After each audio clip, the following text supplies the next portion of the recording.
Stop pronouncing this letter in English. Yep, the letter R. The way you pronounce this letter here can tell me so much about your accent. In British English, we hardly ever pronounce it. Today, I'm going to teach you when we never pronounce the letter R, and I will also show you when and why we do pronounce it, including some examples of where you may least expect it. Sometimes it's not even written, but we still pronounce the R. Now, this is a complex topic, but it's going to have a big impact on your speaking and pronunciation. To help you, we will go through lots of examples and shadowing tasks together for you to practice. Remember that shadowing means speaking with me or speaking just after me. But if you prefer, use the pause button and just listen and repeat. Now, the silent R, our topic today, is one of those little details that can make a huge difference in how natural your British accent sounds. But this is just one piece of the puzzle. There are a few other key sounds and habits that can make or break your British accent. You can learn and perfect them in my 5-day British Accent Bootcamp.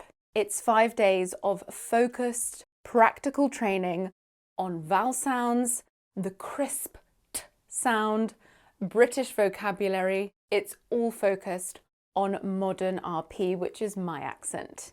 My students say they feel more confident and sound more natural from the very first lesson. So imagine what you can achieve in 5 days. Right now, I'm offering lifetime access and a huge discount. To learn more and join, just click on the link in the description or scan the QR code on screen here. Let's get started with the lesson. In my modern received pronunciation accent, the letter R is only pronounced when it comes before a vowel sound. So, when you see an R before a consonant sound, or at the end of a word with no sounds after it, simply don't try to pronounce it. Here are some examples. Repeat after me. Earth, warmth,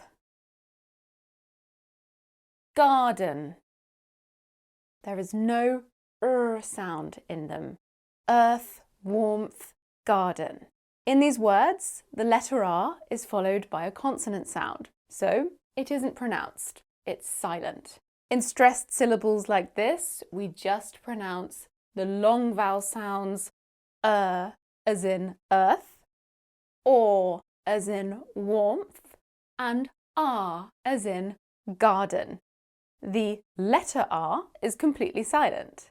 In the words water, nature, and together, there is no sound after the letter R, so we don't need to make a sound. Because the R is silent, these words end with the vowel sound, the schwa. This is a weak vowel sound. Notice how it appears in the unstressed syllables in these words. Repeat after me. Water,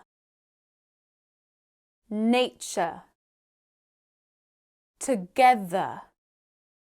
Let's practice the silent R now. Shadow me if you can, or listen and repeat after me. I'll put the silent R's in red to help you. My garden has a quiet corner. I go there to clear my mind when I'm tense, tired, or nervous. A lot of my students try to pronounce the R in tired and say something like tired. Forget the R, just say tired. Tired. Hear how much smoother that sounds? Tired. Accents that follow this silent R rule are called non-rhotic accents. My modern RP accent and most, but not all, British accents are non-rhotic. This is not the case in North America. Most accents there pronounce the R in all positions. Before consonant sounds, and at the end of words. I think it's really good for you to hear the difference. So let's hear a general American version of the same sentence to compare. My garden has a quiet corner. I go there to clear my mind when I'm tense, tired, or nervous. There's a pretty big difference, right? The silent R is one of the main features that distinguishes British pronunciation from American pronunciation. Now, in both rhotic and non-rhotic accents, the letter R is always pronounced before vowel sounds at the beginning of words, as in restful, relax, and reflect. It is also pronounced within words, like breathe, serene, and grounded.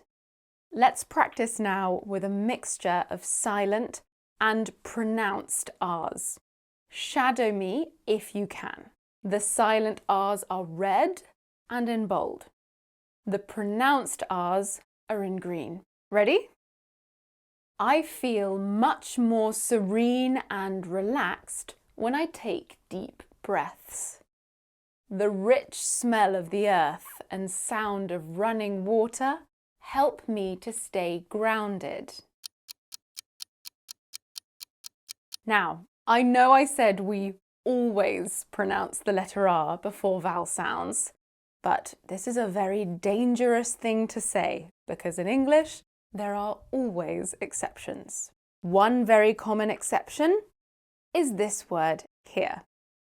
How do you pronounce it?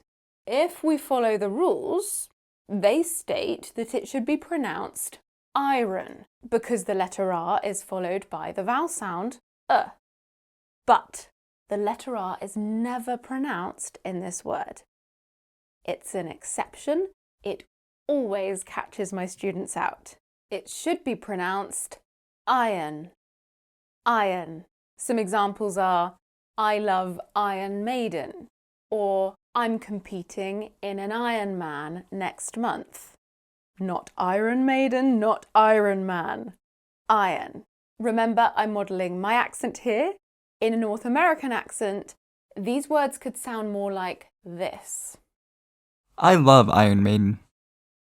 I'm competing in an Ironman next month. And I have a few more exceptions for you.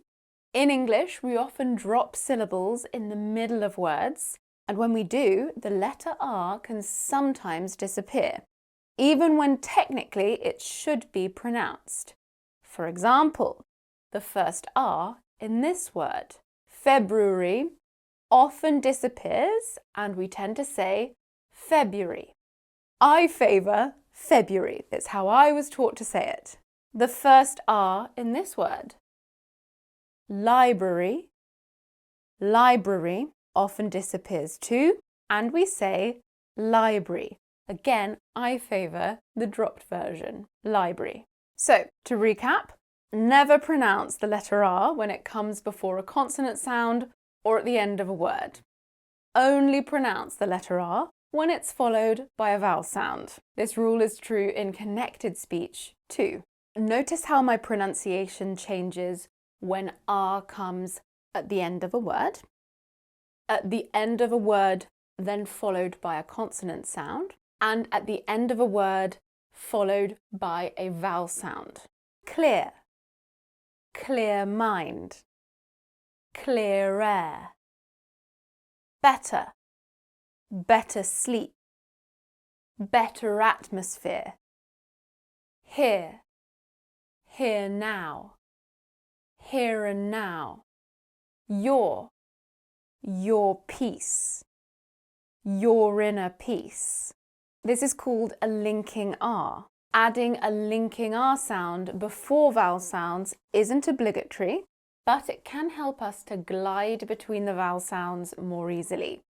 Think of it as a little bridge between vowel sounds. Okay, let's practice everything we've learnt so far. Shadow me now. I've marked the silent, pronounced, and linking R's to help. I wander slowly through the garden, listening to the tree leaves rustling in the warm afternoon breeze. I focus on the here and now and appreciate the simpler approach to life. Okay, so now we know when and when not to pronounce the letter R when we see it written. But at the beginning of the lesson, I promised that I'd tell you about a time we pronounced the letter R that might surprise you. Well, here it is. Listen and repeat these phrases with me. What do you notice? Idea of calm. Law of nature. Spa experience. That's right. I added an sound even though there is no written R at all. We can add an sound in phrases like this when a word ends in a, or, and R, and the next word begins with a vowel sound. This is called the intrusive R and is a really common feature of British English. Not everyone does it, but I do it sometimes. Let's practice together. Shadow me now. I was halfway through our cinema evening when I saw it clearly. I needed to go on a yoga and meditation retreat surrounded by flora and fauna in an area of peace and quiet. Whew, that's challenging. It can feel forced. Only do it if it feels natural to you. If I think about it too hard, it sounds really weird, but it does come out naturally for me. Now, this can happen within words too. So you might hear an sound in words with no written R. For example, drawing and soaring. You can pronounce them drawing and sawing, or drawing and soaring. Right, that brings us to the end of today's video lesson. I really hope you've enjoyed practicing with me. And if you want to keep on improving your British accent, don't forget to check out my 5-day British accent bootcamp. It is packed with focused lessons to help you sound more natural and confident. The link is in the description box, or you can scan the QR code there. I will see you in the next video. Bye!